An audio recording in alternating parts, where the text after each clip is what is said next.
अब तो मेरे पिया के। बोलो श्री प्राणनाथ प्यारे की। चर्चा प्रारंभ होत है, सुनो साथ चित दे।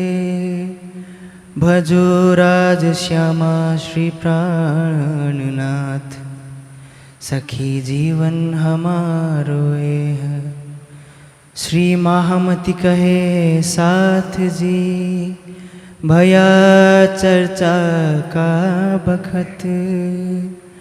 अब तुम सुनियो चित दे, लाल आगे आए बैठे इन तखत। लाल आगे आए बैठे इन तखत। बोलो श्री प्राणनाथ प्यारे की। तो हमारा क्या चलत, भया तह की कहे। श्री महामति कहे ऐ मोमिनो, और कहो हकीकत जे है। और कहो हकीकत जे है। आगे छोटी पत्री वाही में पुल रही। ए समाचार सुनियो,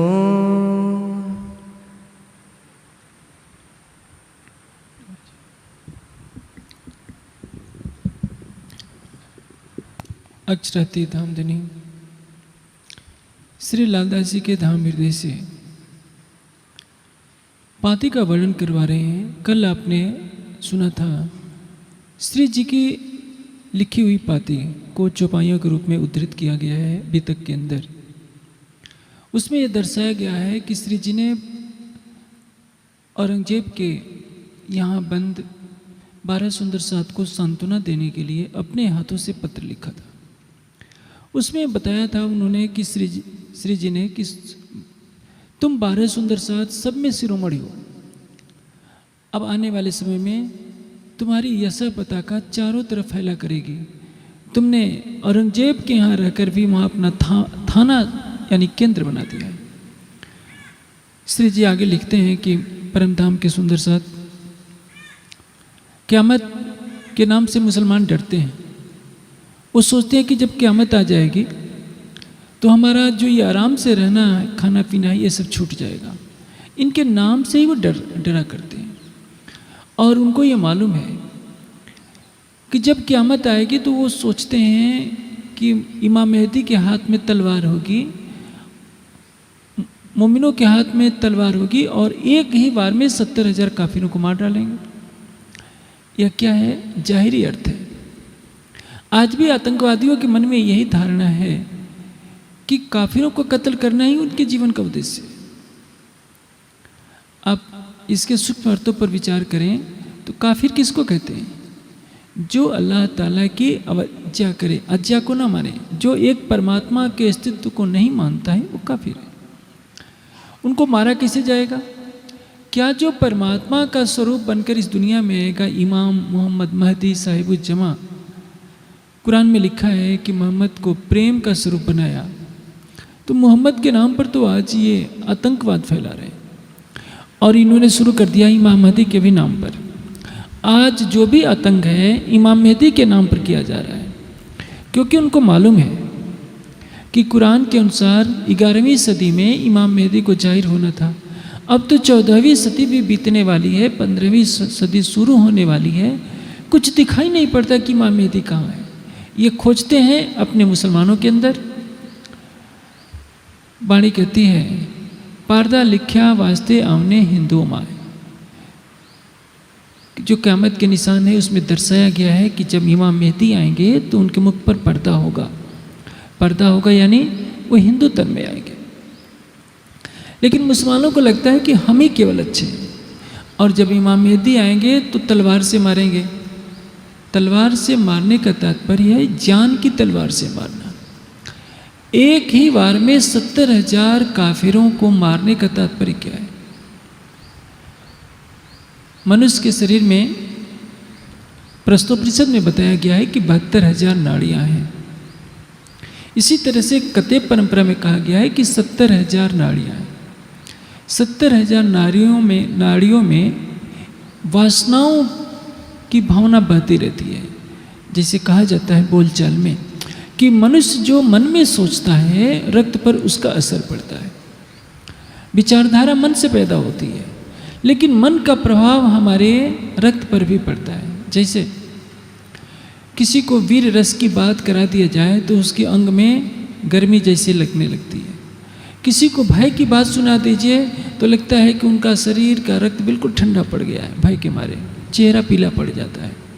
जैसे वीरता में चेहरे का रंग लाल हो जाता है, उष्णता प्रतीत होती है। वही भाव दर्शाया गया है कि जो इल्मे लदुन्नी होगा इमाम मेहदी के पास, वही जान की तलवार होगी और उसके द्वारा मानव शरीर में बहने वाली जो 70,000 नाड़ियों का रक्त है उनमें शुद्धता हो जाएगी। तृष्णाओं की जो धारा बह रही है उस तृष्णाओं की इच्छा समाप्त हो जाएगी, यानी हृदय शुद्ध होगा। उनका अर्थ ये नहीं है कि इमाम मेहदी आएंगे और तलवार से कत्ल करेंगे। तलवार तो ज्ञान की तलवार होगी। पौराणिक ग्रंथों में भी यह बात दर्शाई गई है कि जब विजयानंद बुद्ध निष्कलंक स्वरूप आएंगे तो श्वेत घोड़े पर आएंगे और उनके हाथ में तलवार होगी, उससे वह मलेच्छों का कत्ल करेंगे। मलेच्छ कौन है? जो परमात्मा को नहीं मानते हैं, आसुरी प्रवृत्ति के हैं। श्वेत घोड़ा क्या है? ज्ञान का प्रतीक है। जागृत बुद्धि रूपी श्वेत घोड़ा और उनके हाथ में एक ज्ञान की तलवार होगी। इसके वास्तविक आशय को न समझकर हिंदू भी समझते हैं कि वो घोड़े पर आएंगे, मुसलमान भी समझते हैं कि इमाम मेहदी घोड़े पर आएंगे। ये सभी अलंकारिक कथन हैं जिसके बाह्य अर्थों में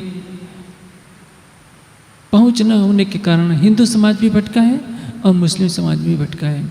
क़यामत के निशानों की एक और बात कही गई है कि जब क़यामत आएगी तो उसमें चारों तरफ हाथियों के खरिहान ही खरिहान दिखाएंगे। काफिरों के खून से सारी धरती लाल हो जाएगी और उनके हाथी जहाँ तहाँ मरे पड़ेंगे। इसका आगे और कहा गया है, न दाना पानी रहेगा, न अन्न रहेगा, न घास रहेगा। ये अलंकारिक कथन है। आजकल तो देखिए कितना अनाज है, अनाज गोदामों में रखे रखे सड़ जा रहा है। कहने का आशय क्या है? हाथी कौन है? हाथी पर बैठकर युद्ध किया जाता है। दो चीज़ें हैं, चाहे पौराणिक विचारधारा हो, चाहे कुरान की कट्टरवादी आतंकवादी विचारधारा, दोनों ने वेद और कतेब के शब्दों का बाह्य अर्थ ही समझा है, आंतरिक अर्थ नहीं समझा। पौराणिक विचारधारा वैदिक विचारधारा से बहुत कुछ उल्टी राह बना दी है। वेद एक परमात्मा को मानते हैं, पुराणों के अनुसार परमात्मा के कई स्वरूपों की कल्पना की जाती है। कहीं ब्रह्मा जी को, कहीं विष्णु को, कहीं शिव को, कहीं गणेश को, कहीं आदि शक्ति को आराध्य माना गया है। वेद परमात्मा को साकार से भिन्न चिदघन स्वरूप मानता है। पौराणिक मान्यता में परमात्मा को साकार माना गया है। वेद मूर्ति पूजा की स्वीकृति नहीं देता। पौराणिक मान्यता में तरह तरह की मूर्तियों की पूजा है, बलि प्रथा का समर्थन है। कई विकृतियां हैं जो वेद को स्वीकार नहीं है। यानी 70% पुराणों की मान्यताएं वेद की मान्यताओं से उल्टी है। अब जो पौराणिक विचारधारा वाले लोग हैं उन्होंने बड़े बड़े मठ बना रखे हैं।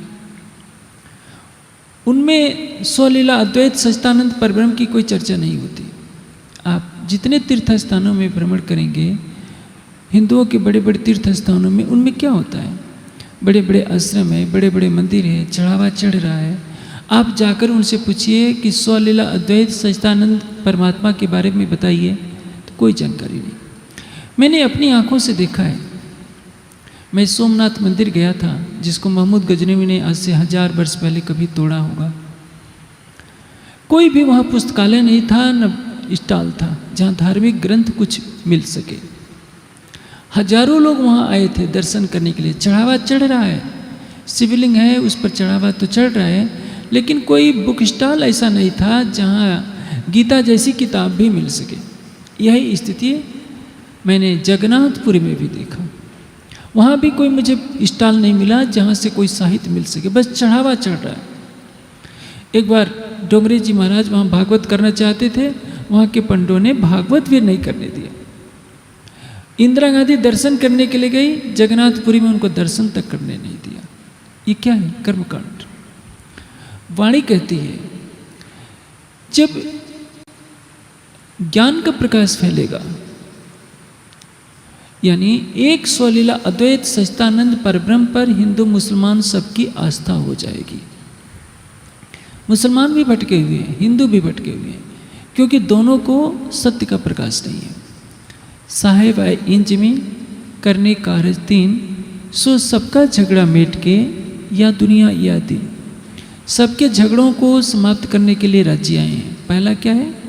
मेटन लड़ाई बंधन की, दोनों का झगड़ा हिंदू और मुसलमान का मिटाने के लिए। दूजे ज्यादा पैगंबरी का झगड़ा, यानी वाणी को पूज्य बना दिया। कौन गादी पर बैठेगा इसकी कोई महत्ता नहीं। मेटन लड़ाई बंधन की, दूजे ज्यादा पैगंबर, धनी आए वेद कतेब छुड़ावने, ये तीन बातें चित्त में धर। तारतम वाणी का प्रकाश देकर वेद और कुरान दोनों के बाह्य अर्थों में भटकना छुड़ा दिया। आप देखेंगे हिंदू समाज वेदों को मानता है, लेकिन वेदों का स्वाध्याय नहीं करता। जो कुछ कहा कतेब ने सोई कहिया वेद, दो बंदे एक लड़क साहिब के, पर लड़त बिन पाए वेद। मुसलमान अब जहाँ देखिए केवल सहारनपुर में लगभग 50 के आसपास मदरसे हैं, लेकिन उनसे पूछिए कुरान का तत्व ज्ञान क्या उनके पास है? उत्तर मिलेगा नहीं। केवल नमाज पढ़ सकते हैं, रोज़ा रख सकते हैं, हज कर सकते हैं, ज़कात कर सकते हैं, कलमा इनको याद है, कुरान याद है, लेकिन पूछा जाए क़यामत के 7 निशान कौन कौन से हैं? हरुफे मुक्तियात, अलिफ लाम मीम, ऐन गैन, साद, कैफ, काफ का भेद अर्थ क्या है को नहीं मालूम है। शब्दों को रटे हैं। उसी तरह से हिंदुओं का हाल है। जब तारतम वाणी का प्रकाश फैलेगा तो हिंदू और मुसलमानों के उन स्थानों में जहां आज शरीयत के नाम पर भीड़ इकट्ठी दिखाई दे रही है वो खाली हो जाएंगे। इसको कहते हैं दाना पानी नहीं रहेगा। हाथी कौन है? हाथी पर बैठकर ही तो युद्ध किया जाता है। यानी भौतिकतावाद, नास्तिकवाद और बहुदेववाद का संसाधन क्या है? ये बड़े बड़े मंदिर, बड़े बड़े मंदिरों में जड़ पूजा हो रही है। उसी तरह से मस्जिदों के नाम पर इस्लामिक समाज को इकट्ठा तो किया जाता है, लेकिन वहाँ प्रेम और शांति नहीं सिखाई जाती, वहाँ आतंक सिखाया जाता है। कहीं कहीं तो ऐसा भी देखने में आता है। संकेत में मौलवी मुल्ला लोग कुछ उत्तेजक भाषण दे देते हैं। आप देखेंगे कश्मीर से हिंदुओं को कैसे भगाया गया।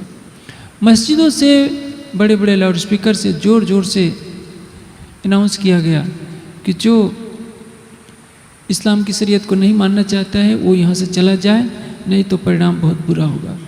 कितने हिंदू और सिख कश्मीर छोड़ करके, घाटी छोड़ करके जम्मू आ गए। आखिर मंदिर तो शांति का स्थान माना गया है, अल्लाह की इबादत के लिए है, इसलिए नहीं कि वहाँ आप उत्तेजक भाषण देकर सबको भड़काएं। लेकिन तारतम वाणी का जब प्रकाश हो जाएगा तो हिंदू और मुसलमान दोनों के अंदर शांति फैल जाएगी, दोनों सत्य के अनुगामी बन जाएंगे।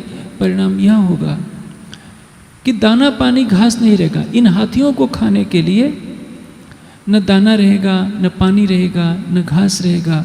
और जो उन स्थानों में रहने वाले जो बड़े बड़े मठाधीश हैं उनकी शक्ति भी कमज़ोर हो जाएगी। इसको कहते हैं कि बड़े बड़े हाथी मरे हुए पड़े होंगे। काफिर उसको कहते हैं जो स्वलीला अद्वैत सच्चिदानंद परब्रह्म के ज्ञान को न माने। एक हिंदू जो एक सच्चिदानंद परमात्मा की अवधारणा में विश्वास नहीं करता, एक मुसलमान जो कुरान के नाम पर उन हिंदुओं को कत्ल करने की मंशा रखता है, जो एक परमात्मा पर विश्वास करते हैं, वो भी दोनों ही काफिर हैं। काफिर का तात्पर्य यह है जो परमात्मा की आज्ञा न माने, चाहे मुसलमान हो या हिंदू। मुसलमान कहते हैं कि हिंदू काफिर है, जबकि सच्चाई यह नहीं है। आप मुसलमान होकर मजार पर सिर पटकते हैं तो एक अल्लाह ताला की भक्ति तो आपने छोड़ दी, काफिर तो आप भी हुए। अल्लाह कहता है किसी प्राणी को मत मारो, मैं रब्बिल आलमीन हूँ, मैं सारे जहाँ का मालिक हूँ, जब सारे जहाँ का मालिक वो अल्लाह ताला है तो क्या वो हिंदुओं का नहीं है? हिंदुओं की गर्दन क्यों मारते हो? कहीं न कहीं मुसलमान भी परमात्मा की आज्ञाओं का उल्लंघन करते हैं, हिंदू भी वेद की आज्ञाओं का उल्लंघन करते हैं, दोनों ही अंधकार में भटक रहे होते हैं। इसलिए तारतम वाणी दोनों को ही सत्य मार्ग दर्शाने वाली है। अब श्री जी जो पत्र भेजते हैं कांजी भाई के हाथ से सुंदर साथ के पास, और सुंदर साथ शेख बदल कांजी भाई दोनों के माध्यम से श्री जी के पास पत्र भेजते हैं। उसको छोटी पत्री कहते हैं, बड़ी पत्री आपने कल सुनी। अब छोटी पत्री में भी बहुत महत्वपूर्ण बातें हैं। श्री जी ने बड़ी पत्री में निर्देश दिया है कि सुंदर साथ तुम कभी घबराना नहीं, जो तुम्हारी कोई हंसी उड़ाता है तो उनके मुंह पर नबी नारायण की सनंद मारना और कहना कि हमने भेष बदलकर कोई गलत कार्य नहीं किया है। उस युग में ऐसी अंध परंपरा थी कि कोई छोटी जाति का दिया हुआ खा लेता था तो उसको धर्म भ्रष्ट माना जाता था। आचरण की महत्ता नहीं थी, सारा ध्यान खाने पीने की छूत छात पर था। एक बार एक महात्मा जी के चौके में जो वैष्णव महात्मा थे, कोई व्यक्ति चला गया, महात्मा जी आपे से बाहर हो गए कि तुमने हमारे चौके में आकर चौके को अशुद्ध कर दिया। यानी सारा ध्यान किस पर लगा हुआ है कि हम बर्तन को कितनी बार धोकर भोजन करें, भोजन बनाएं, खाना पीना, भोग लगाना और सो जाना, इसी को धर्म मान लिया था। धर्म ग्रंथों में लिखा है कि भोजन कौन बनाएगा? आर्य अधिष्ठाता व शूद्रा संस्कृता रहस्यु, आपस्तंभ सूत्र में लिखा है कि ब्राह्मण क्षत्रिय वैश्य का भोजन कौन बनाएगा? शूद्र, क्योंकि वो पढ़ा लिखा नहीं है। जन्म से कोई शूद्र नहीं है, जन्म से सभी शूद्र होते हैं। ब्राह्मण भी यदि वेद नहीं पढ़ा है, धर्म के संस्कार उसके पास नहीं है, तो वो भी शूद्र माना जाएगा, उसको ब्राह्मण कहलाने का अधिकार नहीं है। क्षत्रिय कुल में उत्पन्न होकर यदि उसमें प्रशासन की क्षमता नहीं आई, संस्कार नहीं आया, तो वो भी शूद्र है, वैसे भी शूद्र है। और शूद्र कुल में उत्पन्न होकर यदि किसी का आचरण ब्राह्मण के समान हो गया तो ब्राह्मण हो गया। यानी कर्म से वर्ण है, जन्म से किसी का वर्ण निर्धारित नहीं होता। उस युग में ऐसे ही छूतछात चलता था। श्री जी ने उन सारे बंधनों को हटाया और कहा कि देखो, धर्म के कार्य के लिए तुमने ऐसा किया है। मुझे भी जब हरजी व्यास से धर्म चर्चा करनी थी तो मुझे यह नीति अपनानी पड़ी। हरजी व्यास क्या करते थे? एक बात कहते थे, मैं 10 बार जी करता था। लेकिन जब समय आया तो मैंने हरजी भाई से प्रश्न कर दिया कि बताइए, आप जिस 84 लाख योजन हीरे का वर्णन कर रहे हैं वो कहाँ है? हरजी व्यास को उत्तर नहीं आया और परिणाम यह हुआ कि उनको नतमस्तक होना पड़ा। इसलिए आप सब सुंदर साथ औरंगजेब के कैद में हैं तो वहाँ किसी भी बात पर उत्तेजित नहीं होना, नीति के अनुसार कार्य करना।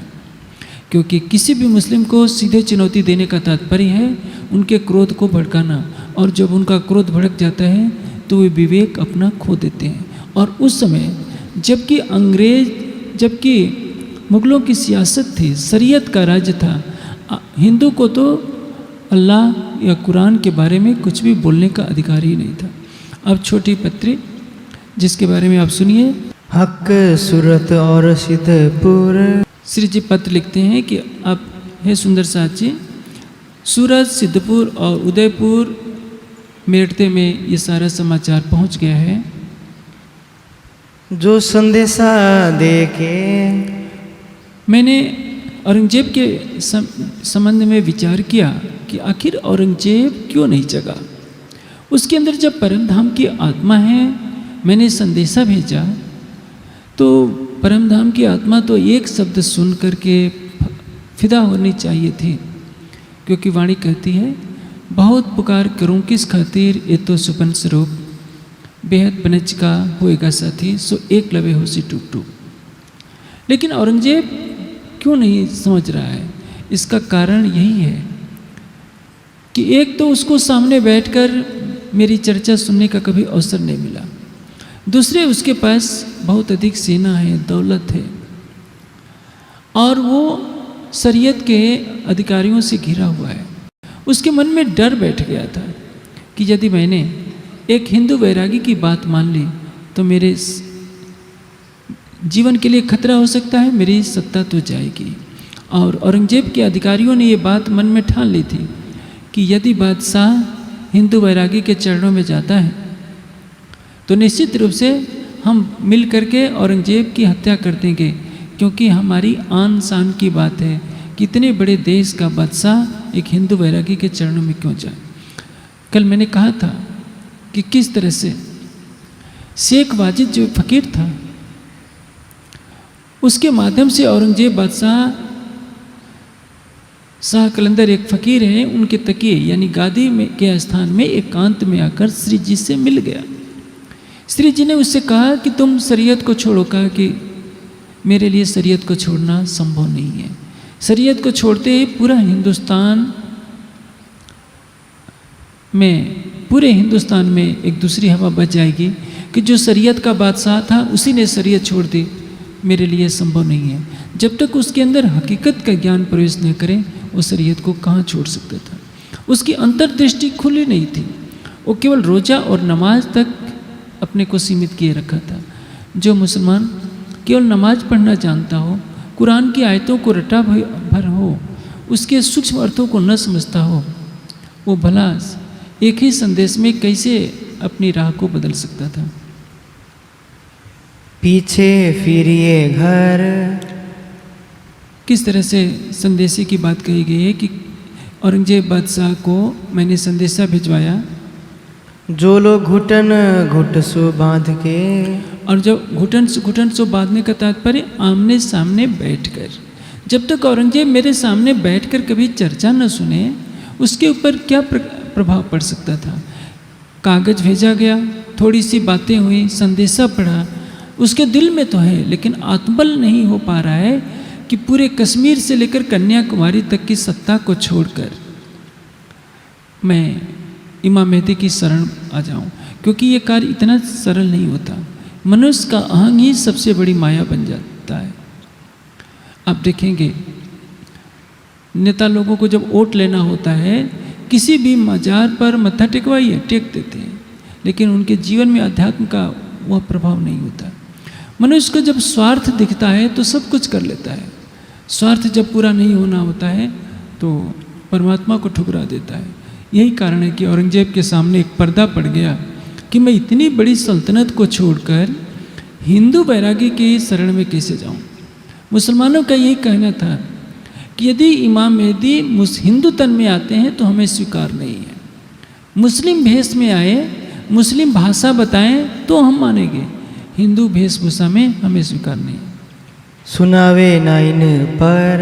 हाँ, इनको जब तक न सुनाया जाए तिस वास्ते आपन को। इसलिए औरंगजेब बादशाह को समझाने के लिए हमें जात भेष उपले, हमें जाति का भेष की जो बाह्य पहचान है इसकी कोई चिंता नहीं करनी चाहिए। सब गोविंद भेड़े की तुमको। और गोविंद भेड़ा जो मैंने कल बताया था, गोविंद भेड़ा किसको कहते हैं? माया का मंडल, प्रपंच है। यह सारा जगत प्रपंचमयी है, इसमें कुछ भी सच नहीं है। और जो इस झूठे जगत में फंस जाता है वो अंतोगत्वा दुखी होता है।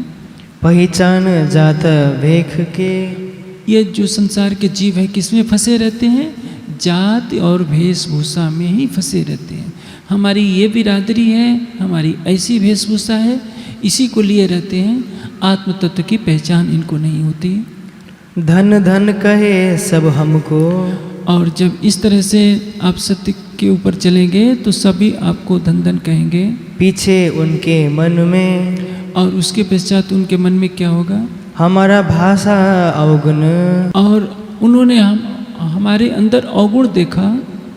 क्यों हिंदू मुसलमान ऐसे।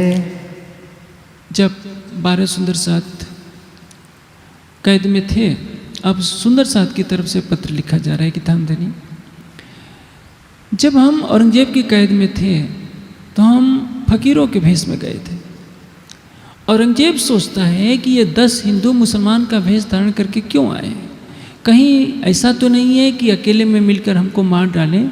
इसलिए उसके मन में डर बैठ गया और अकेले में बात करने से उसने टाल मटोल कर दिया। जिन सनंदे समझेगा। श्री जी पत्र लिखते हैं कि देखो सुंदर साथ, जिस तरह से सनंद ग्रंथ के जिस भी प्रकरण से वो समझ सकता है त्यों समझावे हम। उसे आप समझाना। अब हमारे काजी सो। सुंदर साथ पत्र लिखते हैं कि धामधनी आपने अपनी कृपा से मिलाप कर दिया तुम। आपने अपनी कृपा दृष्टि से काजी शेख इस्लाम से हमारी बात करवा दी है। अब तो हम जाहिर। अब सुंदर साथ पत्र लिखते हैं कि ये पूरे दिल्ली में शोर मच गया है कि इमाम मेहदी के अनुयायी आए थे और औरंगजेब की शरीयत को चुनौती देते हुए भरे दरबार में उन्होंने बातें की है। लश्कर है इमाम।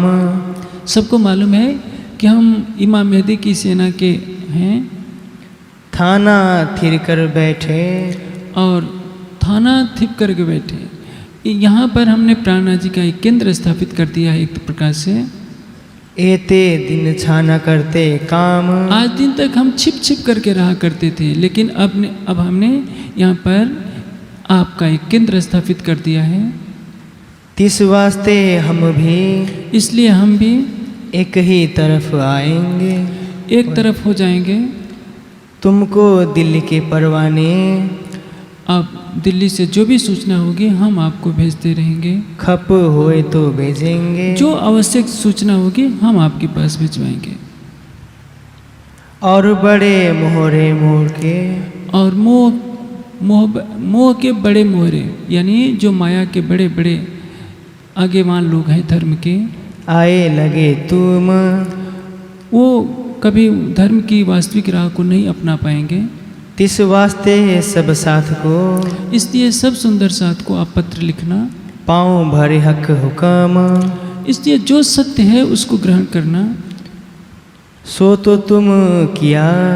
और वो कार्य आपने कर दिखाया है। श्री जी लिखते हैं मोमिनों को कि मोमिनों, तुमने लोक लज्जा को छोड़ दिया, धनी की राह पर चलते हुए अपने प्राणों की चिंता नहीं की।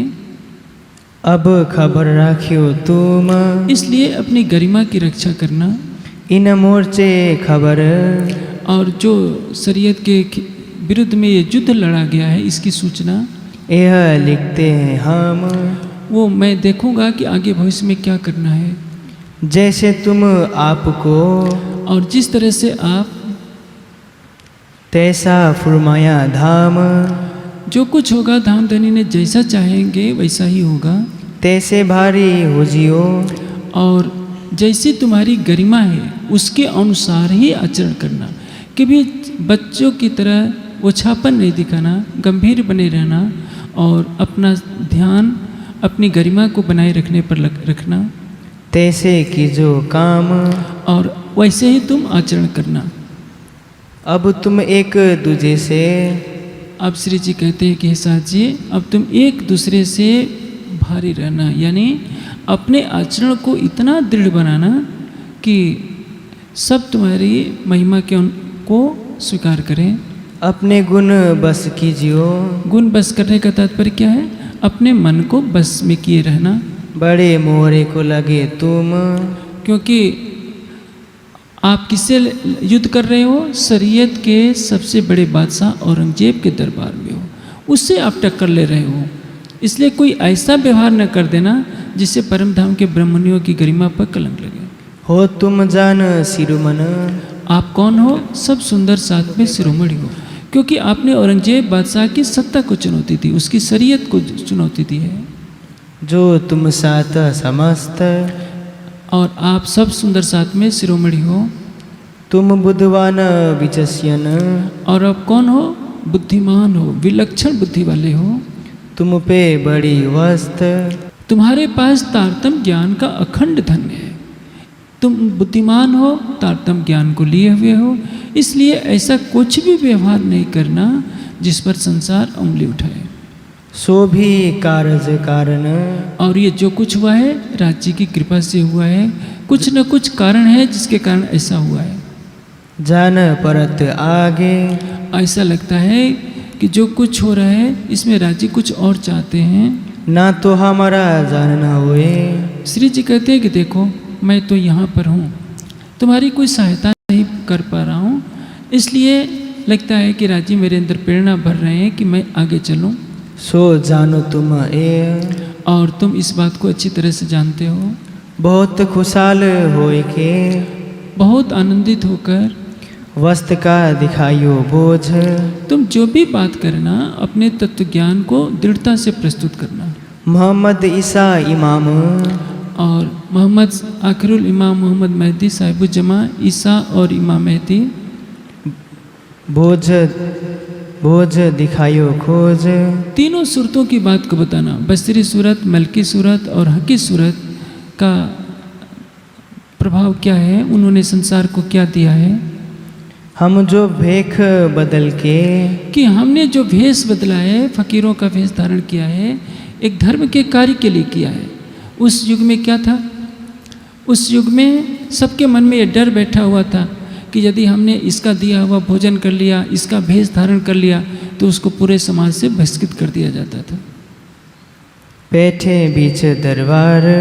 और हमने जो है, तुम सब जगह पत्र भेज देना कि हम जो औरंगजेब के दरबार में गए फकीरी भेष धारण करके, तो किसी से डर करके नहीं गए, हमें ये कार्य करना था इसलिए गए। सो उल्टो सीधा करने। इसलिए जो कोई आपको छोटा समझे, घृणा की दृष्टि से देखें, उल्टी राह पर चलेगा, उनको या तो बुलाकर मैं समझाऊंगा या किसी भी तरह से उनको सही मार्ग पर मैं सीधा करूंगा तरफ परवरदिगार। और उनको राज्य की तरफ ले चलूंगा। ऐसी पाती लिख के। इसलिए ऐसा पत्र लिखकर उठाए खड़े करो। सब जगह जहाँ जहाँ सुंदर सहते हैं सबको पत्र भेजो और उनको माया से निकालने का प्रयास करो। चार वचन जिन भांत के। जो कुछ धर्म की बातें हैं उनको लिख करके भेजना। तैसा तहाँ धरो। जो जहाँ जैसी आवश्यकता है उसको बताना। देखे बिहारी जी क्या लिखते। और नौतनपुरी भी पत्र भेज देना। ये देखना कि बिहारी जी लिख करके क्या भेजते हैं कि ये 12 सुंदर साथ गए औरंगजेब बादशाह के दरबार में। आप देखेंगे जिस औरंगजेब बादशाह के दरबार से कोई दूसरे पंथ वाला आज तक जीवित नहीं लौट रहा था, उस औरंगजेब बादशाह के दरबार में जाकर मोमिनों ने दृढ़ता से सारी बातें की, अपनी बात रखी और औरंगजेब को भी सिर झुकाने के लिए विवश कर दिया। वह तो दरबारियों ने बका दिया था, अन्यथा तो बात वही हो जाती थी। वैसे कुरान में पहले से साक्षी थी कि औरंगजेब बादशाह के पास पैगाम भेजा जाएगा, लेकिन वह स्वीकार नहीं करेगा। कुरान में फिरौन कहा गया है औरंगजेब को, हारून कहा गया है छत्रसाल जी को, और प्राणनाथ जी को मूसा पैगंबर के नाम से संकेतों में वर्णित किया गया है। मुसलमान समझते हैं कि कुरान केवल हमारा है और हमारे लिए आया है, उसमें तो साक्षियाँ हैं संकेतों में। यानी मूसा पैगंबर की बात को फिरौन ने झुठला दिया था। कहने का ऐसे क्या है, प्राणनाथ जी ने जो संदेश भेजा उस संदेश को उसने स्वीकार नहीं किया। ए जवाब ले ओ सिताब। बिहारी जी के पास पत्र भेजकर उनसे उत्तर मंगवाना कि उनके मन में क्या है। ए पत्रियाँ लिख के। और इन सब पत्रों को लिखकर दुरुस्त करो अब किताब। हाँ, उनको सत्य ज्ञान का बोध कराना। जो जैसा तैसी तीनों। जो जिस तरह का है उसके साथ वैसा ही व्यवहार करना। लिखियो तुम कलाम। और तुम वो सारी बातों को लिख करके भेजना। जो आगे अगिन के। जिस तरह से आग से मोम पिघल जाता है उसी तरह तुम ऐसी बातें लिखना कि सब लोग उसको पढ़ करके पिघल जाएं और सत्य के मार्ग का अनुसरण करें। वास्ते अपनी शर्म के। और अपनी लज्जा के लिए। सब में यही स्वार्थ। संसार के सभी लोग स्वार्थी हैं और अपने स्वार्थ के नाम पर तरह तरह के प्रपंच रचते हैं। गोविंद भेड़े इन भांत के। और गोविंद भेड़ा ऐसा ये संसार के स्वार्थी है, क्योंकि दयाराम के भाइयों ने सिफारिश की, ऐसे अपराधी की खोज करने लगे जो हमारे भाई की हत्या कर दे। उन्होंने सोचा कि यदि हमारा भाई मुसलमान हो जाएगा तब तो हमारी इज्जत चली जाएगी, इसलिए मुसलमान होने से पहले उसकी हत्या करा दो। श्री जी ये कहते हैं कि देखो दुनिया का कितना स्वार्थ है कि अपने सगे भाई को मरवा देना इसलिए चाहते हैं कि कहीं वो मुसलमान ना हो जाए। उस युग में यह डर था, क्योंकि जो भी औरंगजेब के दरबार में जाता था उसको शर्त रखी ही जाती थी, जिंदा रहना है तो इस्लाम स्वीकार करो। उन्होंने सोचा कि कहीं हमारा भाई भी इस्लाम न ग्रहण कर ले।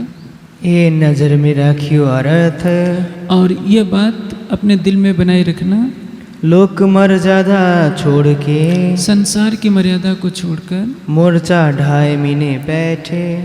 मोर्चा ढाए मीने बैठे, यानी तुमने औरंगजेब के विरुद्ध में मोर्चा किया, युद्ध का मोर्चा लगाया है शरीयत के ज्ञान के विपरीत। रहियो एक जगह के, एक जगह एक रस होकर के रहना, बिना मसरत और बिना विचार विमर्श किए जिन करो कोई काम।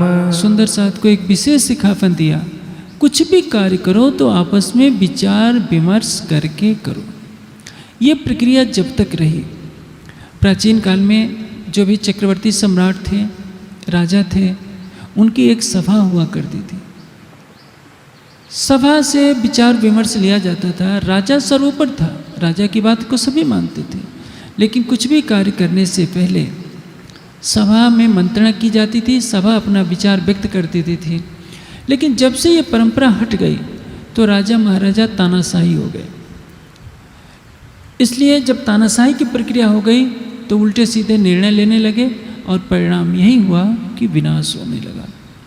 राजा के निर्णय को अंतिम निर्णय माना जाने लगा। ये उचित नहीं है, हमारी संस्कृति का ऐसा आधार नहीं है। हाँ, लोकतंत्र की बात आजकल कही जाती है, लोकतंत्र में वही प्रक्रिया अपनाई गई है।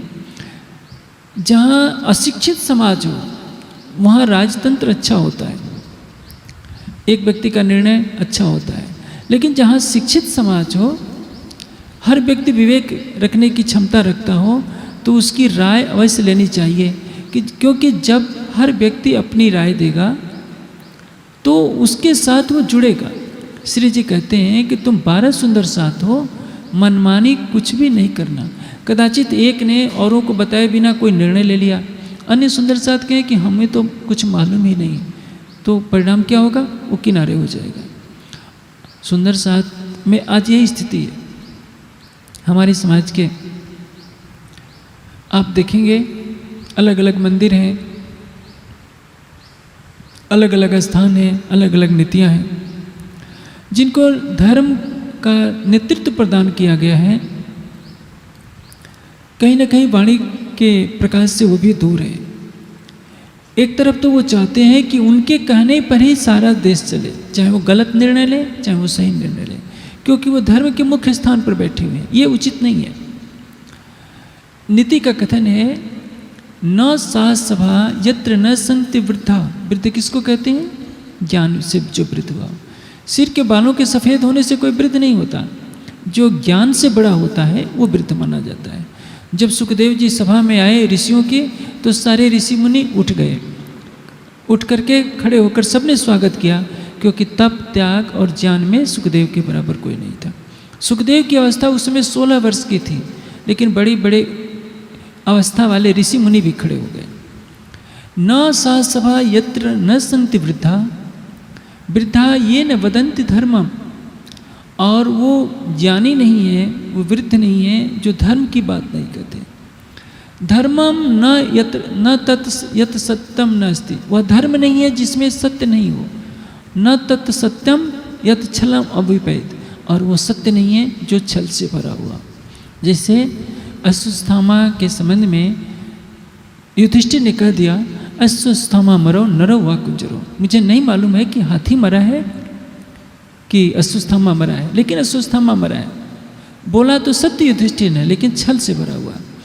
यानी कोई भी सभा में उम्र के अनुसार वृद्धों को नहीं का मतलब नहीं है। वह सभा नहीं है जिसमें ज्ञानी नहीं हो। वो ज्ञानी नहीं है जो सत्य को नहीं कहते हैं। वह सत्य नहीं है, वह धर्म नहीं है जिसमें सत्य नहीं हो, और वो सत्य नहीं है जिसमें छल से भरा हो। निर्णय किसका होना चाहिए? जो सत्य का निर्णय हो। यदि एक व्यक्ति भी सत्य पर है और सारा संसार असत्य की राह पर है तो सत्य के मार्ग का अनुसरण करना चाहिए, बहुमत नहीं देखना चाहिए। बहुमत की राह पर नहीं चलिए, धर्म की राह पर चलिए, सत्य की राह पर चलिए। आप ये देखेंगे कि ज़्यादा लोग जिस तरह हैं उधर ही रहें। तो महाभारत के युद्ध में तो एक तरफ कौरवों के पास 11 अक्षौहिणी सेना थी, पांडवों के पास 7 अक्षौहिणी थी, 1.5 सेना थी। तो क्या कौरवों का साथ देना चाहिए? ऐसा कभी नहीं। बुद्ध अकेले चले, महावीर स्वामी अकेले चले, शंकराचार्य अकेले चले, दयानंद अकेले चले। आप देखेंगे सब सुंदर साथ की आत्मा को जगाने के लिए प्राणनाथ जी अहमदाबाद से दीप बंदर अकेले गए, दीप बंदर से मस्कत आवासी सब अकेले जाते हैं। बाद में सूरत से 500 का काफिला साथ में हो गया और पन्ना जी तक पहुंचते पहुंचते 5000 की संख्या हो जाती है। यदि श्री जी सोचते हैं कि बिहारी जी के साथ गादी है, मेरे साथ तो कोई नहीं, तो जागने का ये कारवां आज आगे नहीं बढ़ता। एक वेद के बहुत बड़े विद्वान हुए हैं सातवलेकर जी, उन्होंने एक बात बहुत ऊंची कही है। जब मनुष्य किसी सत्य पर दृढ़ निष्ठा के साथ लग जाता है तो इस अनंत ब्रह्मांड के अनंत परमाणु अपनी सारी शक्ति उसको सौंप देते हैं, क्योंकि वो परमात्मा से जुड़ जाता है। इसलिए अंतरात्मा से पूछना चाहिए क्या सत्य है, और सत्य के समर्थन में एक व्यक्ति भी खड़ा हो तो उसी के साथ खड़ा होना चाहिए। सारा संसार भी यदि विरोध में हो तो संसार से लड़ने में डरना नहीं चाहिए। हाँ, लेकिन किसी एक व्यक्ति को गलत निर्णय लेने का अधिकार नहीं है। धार्मिक संस्था हो, राजकीय प्रशासन हो, सबकी सर्वसम्मत लेनी चाहिए। छोटा बच्चा भी कोई बात सच कहता हो तो उसको भी सुनने का प्रयास करना चाहिए। न तो केवल बड़ों का राज हो, न युवाओं का, न छोटों का, क्योंकि युवाओं में जोश तो होता है, होश नहीं होता। बूढ़ों में जोश नहीं होता है, होश होता है, क्योंकि उन्होंने दुनिया देखी होती है, लंबे जीवन का अनुभव लिया होता है। दोनों जब मिलते हैं तब कार्य होता है। युवाओं को काम करने के लिए नेतृत्व देना चाहिए और बड़ों को मार्गदर्शन करना चाहिए, क्योंकि अपने जीवन के अंदर सारा अनुभव अपने अंदर समेटे हुए। बच्चों की भी अलग अहमियत है। मकान में सबकी उपयोगिता है। नींव की ईंट की अलग उपयोगिता है, बीच वाले की अलग, ऊपर की अलग। संसार में महत्व सबका होता है, बच्चों का, बूढ़ों का, युवाओं का, सबका महत्व होता है। सबको मिलाकर के चलेंगे तो संगठन पूर्ण होता है, लक्ष्य पूरा होता है। लेकिन यदि धर्म की बात आती है, सत्य की बात आती है, तो केवल सत्य की बात तो सुननी चाहिए। इसलिए भर्तृहरि ने कहा है कि अद्य एव मरणम अस्तु युगांतरे वा न्यात पथ न प्रविचलन्ति धीरा। भले ही आज ही मृत्यु को गले लगाना पड़े या युगों के बाद, लेकिन धर्म के, सत्य के पथ से धैर्यशाली पुरुष कभी भी विचलित नहीं होते हैं। अब देखिए, हकीकत राय कितने साल का बालक है? 12 वर्ष का। जल्लाद कहता है कि इस्लाम स्वीकार करो नहीं तो फांसी लग जाएगी। कहता है फांसी लगा दो, डरता नहीं है। गुरु गोविंद सिंह के दोनों बच्चे, एक 7 साल का है, एक 9 साल का है। आप सोचिए, दीवार में चुना जा रहा है, जल्लाद चुनते जा रहे हैं, शर्त रखी जाती है सरहिंद के नवाब के द्वारा, अब तो कलमा पढ़ लो। कहते हैं कि नहीं, दीवार में चुन जाएंगे, हमें मरना स्वीकार है, धर्म नहीं बदलेंगे। दीवार में चुने जाते हैं 2 छोटे छोटे बच्चे जिनकी उम्र अभी खेलने कूदने की है, लेकिन उनका विवेक दृढ़ है। यदि उनका मनोबल कमजोर होता तो क्या करते? वो भी इस्लाम स्वीकार कर लेते, आराम से नवाब बन करके रहते, लेकिन नहीं। आप सोचिए, एक बार सुभाष चंद्र बोस के कुछ सैनिक पकड़ लिए गए। एक जासूस जो सुभाष चंद्र बोस की सेना में भर्ती हुआ था, धोखे से उनको पकड़वा देता है। अंग्रेजों ने सुभाष चंद्र बोस के विषय में पता करने के लिए पहले तो उनको नग्न करके बर्फ पर लिटाया, तो भी कुछ नहीं बताया। नाखूनों में आलपीन ठोकवा दिया, तो भी नहीं बताया। आपको एक कांटा चुभ जाता है उंगली में तो कितना पीड़ा होती है। उन सैनिकों की नाखूनों में आलपीन ठुकवा दिया, तो भी उफ नहीं किया। शौचालय के गटर में डाल दिया तो भी नहीं बोला, फिर उनको पंक्ति में खड़ा कर गोलियों से भून दिया गया। ये है देश की स्वतंत्रता के लिए अपने प्राण निछावर करने वाले उन वीरों की कहानी। वैसे ही समाज के क्षेत्र में, धर्म के क्षेत्र में या प्रशासन के क्षेत्र में हमेशा सत्य का पक्ष लेना चाहिए। नहीं सत्यात् परो धर्म त्रिश लोकेश विद्यते मिथ्या स्मम नस्ति पापम तस्मात् सत्यम समाचरित। तीनों लोगों में सत्य से बढ़कर कोई धर्म नहीं है, इसलिए सत्य का आचरण करना चाहिए। झूठ से बढ़कर कोई पाप नहीं है। कभी अधर्म के मार्ग का अनुसरण नहीं करना चाहिए। हार जीत की चिंता न कीजिए, मान अपमान की चिंता न कीजिए। जो अंग्रेजों के चाटुकार थे वो सोचते थे कि हम जीवन भर ऐसे ही रहेंगे। आज जब देश स्वतंत्र हुआ, कहीं मुंह दिखाने की उनकी जगह नहीं थी। इसलिए परिणाम की चिंता न कीजिए। यदि आप धर्म के मार्ग पर चलते रहेंगे तो एक दिन विजय आपकी ही होगी। सत्यमेव जयते न अनिर्तम, सत्य की विजय होती है, झूठ की नहीं। सत्येन पंथा विदितो देवयाना, सत्य से ही मोक्ष मार्ग का विस्तार होता है। यह बात हमेशा ध्यान में रखिए। सत्यमेव जयते, सत्य की विजय होती है। इसलिए अपना लाभ या हानि कभी नहीं सोचना चाहिए। धर्म की हानि या धर्म का लाभ क्या है, यह विचार करके जो धर्म का मार्ग है उसका अनुसरण करना चाहिए। जब महाभारत का युद्ध समाप्त हो गया, भीष्म पितामह के पास पांचों पांडव पहुंचते हैं। भीष्म पितामह युधिष्ठिर को उपदेश देते हुए कहते हैं कि अर्जुन, युधिष्ठिर, तुम्हारी विजय इसलिए हुई है क्योंकि तुम धर्म के मार्ग पर दृढ़ रहे हो।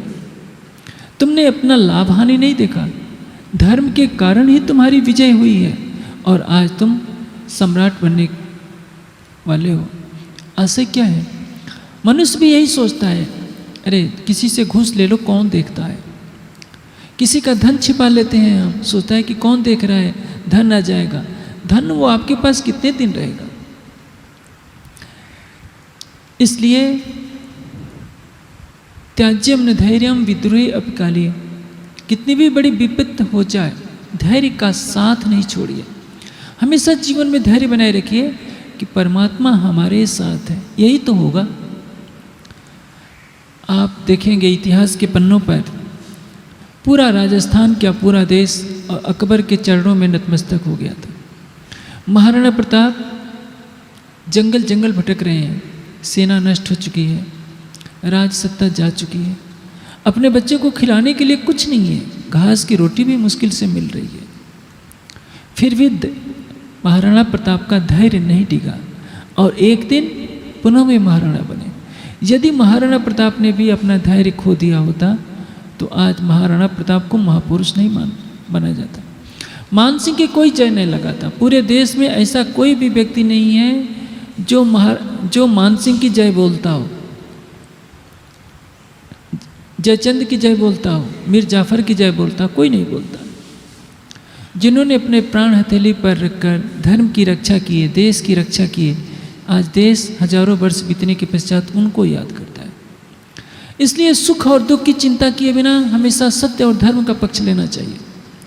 यदि आप सत्य के साथ हैं तो याद रखिए, आप वन में भी रहेंगे तो आपके साथ सर्वशक्तिमान परमात्मा रहेगा। यदि आप अधर्म की राह पर चल रहे हैं, हीरे मोतियों के महल में भी हैं, तो एक न एक दिन आपके हीरे मोतियों का महल ढह जाएगा। अब श्री जी उन सुंदर साथ को सांत्वना देते हैं, सबको शाबाशी देते हैं। चिंतामणि, लालदास, शेख बदल, श्याम बाई, राम राय और श्याम भाई ये लालदास जी के परिवार के थे। राम राय उनके दामाद थे, श्याम भाई उनकी बेटी थी और लाल भाई उनके धर्मपत्नी।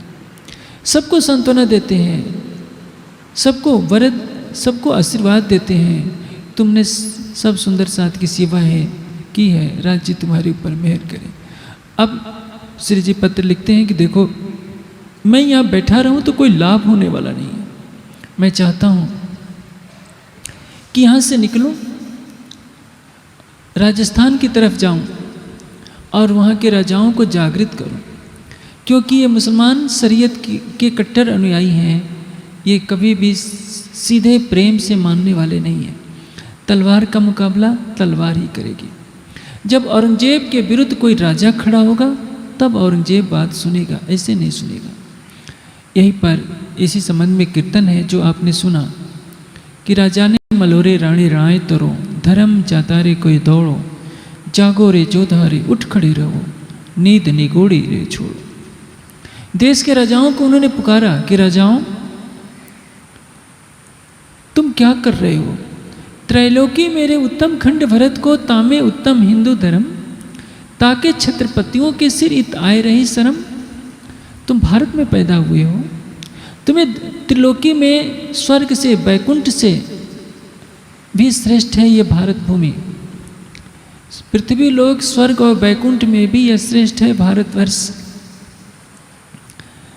ये तो वाणी कहती है, लेकिन गुलामी की जंजीर ने भारतवासियों के मन में ऐसी हीन भावना भर दी कि आप जानते हैं इंग्लैंड को भारतवासी क्या कहते थे? विलायत। विलायत का अरबी में अर्थ होता है परम धाम। इंग्लैंड को परम धाम कहते थे और अपने देश को घृणा की दृष्टि से देखने लगे थे, यहाँ के राजा और नवाब। क्योंकि अंग्रेजों ने यहाँ के छोटे छोटे जमींदारों को राय बहादुर कह दिया, मुसलमानों को खान बहादुर कह दिया। बस ये पागल हो गए, अपने यहाँ की गरीब प्रजा पर अत्याचार करने लगे। जो देश सारी विश्व का सिरमौर था, सृष्टि के प्रारंभ से लेकर महाभारत काल तक 1,96,08,53,000 वर्षों में चक्रवर्ती सम्राट केवल भारतवर्ष में हुए हैं जिन्होंने पृथ्वी पर एक छत्र राज किया है। चाहे रसिया हो, चाहे अरब की धरती हो, चाहे अमेरिका हो। अमेरिका में मय सभ्यता थी। महाभारत में लिखा हुआ है कि अमेरिका में अर्जुन का विवाह हुआ था नाग कन्या उलूपी के साथ। चीन हो, जापान हो, सब जगह भारतीय संस्कृति फैली थी। रावण का जन्म ऑस्ट्रेलिया में हुआ था और रावण के पिता, रावण के दादा महर्षि पुलस्त भी ऑस्ट्रेलिया गए थे भारत से धर्म का प्रचार करने के लिए। पूरे विश्व में भारत की ज्ञान की पताका फहराया करती थी। पूरे विश्व पर भारतीय संस्कृति का शासन था। वहाँ के लोग शिक्षा और स्वाभिमान से इतने रहित हो गए कि अपने देश को तुच्छ समझने लगे। श्री जी कहते हैं कि हिंदुओं, त्रैलोकी मेरे उत्तम खंड भरत को तामे उत्तम हिंदू धर्म, और तुम भरत खंड में पैदा होकर तुम्हें अपने धर्म की गरिमा का ख्याल नहीं, तुम्हें युद्ध करने में शर्म आती है। जितने राजस्थान के राजपूत राजा थे, चाहे जसवंत सिंह हो, चाहे जय सिंह हो, औरंगजेब के दरबार में सिजदा बजाया करते थे। स्वाभिमान किसी का नहीं। एक बार बिहारी जी ने मिर्जा राजा जय सिंह को एक दोहा बना करके लिखा कि स्वार्थ सुकृत नहीं श्रम वृथा, देख विहंग विचार, बाज पराये पान पर तो पच्छिन न मार। इस दोहे में क्या कहा गया है कि आई बाज पक्षी, तुम शिकारी के लिए कमजोर पक्षियों को मारा करते हो। जिन पक्षियों को तुम मारते हो उसका मांस तो तुम्हें खाने को नहीं मिलता, उन पक्षियों का मांस तो शिकारी ले लेता है।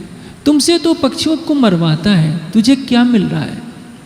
मिर्जा राजा जयसिंह समझ गए कि यह संकेत मेरे लिए है और फिर उन्होंने औरंगजेब से धीरे धीरे अपना संबंध कम कर लिया।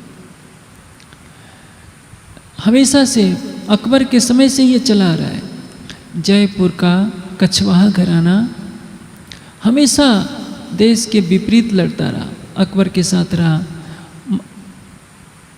औरंगजेब के ज़माने में जय सिंह, मिर्जा राजा जय सिंह औरंगजेब की तरफ से लड़े। जसवंत सिंह ने और मिर्जा राजा जय सिंह ने काबुल से लेकर दक्षिण भारत तक हिंदुओं को मुगलों के अधीन किए रखा। यदि मिर्जा राजा जय सिंह और जसवंत सिंह अकबर का, औरंगजेब का साथ नहीं देते तो शायद मुगल सल्तनत समाप्त हो सकती थी। लेकिन यहाँ के लोगों ने यहाँ के लोगों को मारा है। उनमें स्वाभिमान नहीं था, अभिमान था। और इसी अभिमान की प्रवृत्ति से यह देश 1000 वर्षों की गुलामी को झेलता रहा। कीर्तन में कहा गया है कि वेद पढ़ने वालों, व्याकरण पढ़ने वालों, तुम क्या करोगे जब देश ऐसे ही सोया रहेगा। तो आज भी देखिए, इस देश में 70 लाख महात्मा हैं कहने के लिए, लेकिन वो 70 लाख महात्मा यदि सभी शिक्षित होते, सभी ध्यान करते, धर्म ग्रंथों का स्वाध्याय करते, जगह जगह जाकर के हिंदुओं को सत्य मार्ग बताते कि तुम्हारी गरिमा यह है, तुम्हारी संस्कृति ऐसी श्रेष्ठ है, सत्य के मार्ग पर चलो, तो आज धर्म के नाम पर जो हिंदू समाज में आडंबर है वो कभी भी नहीं होता। सत्य और पुरुषार्थ का आश्रय ही किसी भी समाज, किसी भी राष्ट्र के लिए कल्याणकारी होता है। जब सत्ता का वर्ग और संन्यास वर्ग राह से भटक जाता है तो सारा समाज भी भटक जाता है। अब श्री जी ने वहाँ से चलते हैं कामा पहाड़ी से होकर। श्री जी कामा पहाड़ी में ठहरे होते हैं। शेख बदल और कांजी भाई वहीं आकर के पत्र दिया करते हैं। सुंदर साथ ने स्वीकृति दे दी कि धामधनी, अब आपकी जो इच्छा हो, यदि राजस्थान जाने से, राजाओं को खड़ा करने से औरंगजेब को संदेश दिया जा सकता है, जागने का कार्य बढ़ सकता है, तो आप यह कार्य कीजिए। श्री जी वहाँ से चल देते हैं। साथ में मलुक चंद हैं और छबीलदास जी। आप सोचिए, कामा पहाड़ी पड़ती है दिल्ली और आगरे के बीच में, ये स्थान है कामा पहाड़ी, एकांत का स्थान था। वहाँ से चल पड़ते हैं, पैदल चलते हैं उदयपुर के स्थान पर, उदयपुर की तरफ चल देते हैं रास्ते में। अब इधर से जब सुंदर साथ ने कह तो दिया, फिर सोचा कि श्री जी के पास तो कुछ धन है ही नहीं। अब वहाँ से शेख बदल तुरंत वहाँ चल पड़ते हैं 300 रुपये लेकर। और श्री जी सबसे पहले कामा पहाड़ी से चलकर आमेर आते हैं। आमेर क्या है? जयपुर का राजा, जयपुर से अलग, आज के वर्तमान जयपुर से 6 किलोमीटर की दूरी पर आमेर का किला है। वही आमेर के किले में जयपुर का महाराज रहा करता था, उसका नाम था विष्णु सिंह। श्री जी ने उसको पत्र लिखा, पत्र के माध्यम से समझाना चाहा कि तुम राजस्थान के हिंदू राजाओं को लेकर औरंगजेब से युद्ध करो धर्म की रक्षा के लिए। उसने कोई भी ध्यान नहीं दिया, क्योंकि जयपुर के संस्कार में कभी राष्ट्रीय भावना भाई नहीं। परिणाम क्या हुआ? ये देश सैकड़ों वर्षों तक दुर्दशा झेलता रहा। हर व्यक्ति में स्वाभिमान होना चाहिए। जब द्वितीय विश्व युद्ध हो रहा था, हिटलर ने 190 वायुयानों से लंदन पर हमला कर दिया। पहले दिन ही 190 वायुयान से बमबारी होने लगी। आप सोचिए, 1942 की बात है लगभग, जब विश्व युद्ध चल रहा था। प्रतिदिन इनकी संख्या बढ़ती गई। वहाँ की संसद बैठी, संसद में चर्चिल प्रधानमंत्री था। उसने कहा कि इंग्लैंड का जितना बजट है शिक्षा में खर्च करो। सारी संसद विपरीत हो गई कि जिस देश पर बम गिर रहा हो उस देश का बजट शिक्षा में क्यों खर्च किया जाए, हथियार पे क्यों न खर्च किया जाए। चर्चिल ने कहा कि यह बात सुन लो, जिस देश का हर व्यक्ति शिक्षित है वह देश कभी भी गुलाम नहीं हो सकता। उस व्यक्ति के अंदर जज्बा होना चाहिए अपने देश के लिए, और यही हुआ। एडॉल्फ हिटलर सारी दुनिया पर राज करना चाहता था। उसने अपनी पूरी शक्ति के साथ लेनिनग्राड पर हमला कर दिया, लेकिन उसको यह अंदेशा नहीं था कि हर रशियन युद्ध में कूद पड़ेगा।